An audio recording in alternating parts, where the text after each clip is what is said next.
So I recently had the opportunity to invest in a Wi-Fi 6 router.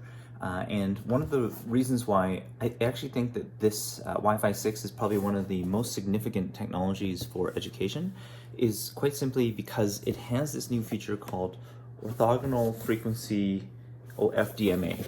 I don't know if you can see that. So orthogonal frequency division multiplexing. It's like a complicated way of saying that this is a way of serving many people in one common space. So we have many devices out there, and they're all trying to connect to the internet at once.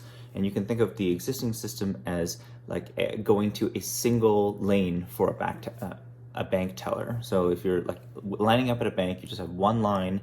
That's the way that most Wi-Fi worked before. However, now with Wi-Fi 6, we suddenly have the ability to open up new lanes, so they can have actually like 4 lanes, people being served simultaneously. So things are going to be much quicker as a result, and I think that this is kind of the technology that's really required if we want to have everyone accessing the internet at the same time in a classroom. Like you see this all the time. You go to a conference and like the internet just completely dies because everybody's trying to access all at the same time. Usually at home it's not a big deal, but I figured nowadays every single, like all the new devices that are coming out are all Wi-Fi 6. And a lot of the new networking technologies, like any routers that you buy in the future, they're all going to be Wi-Fi 6. So definitely you want to, if you're preparing for the future, this is the technology that you want.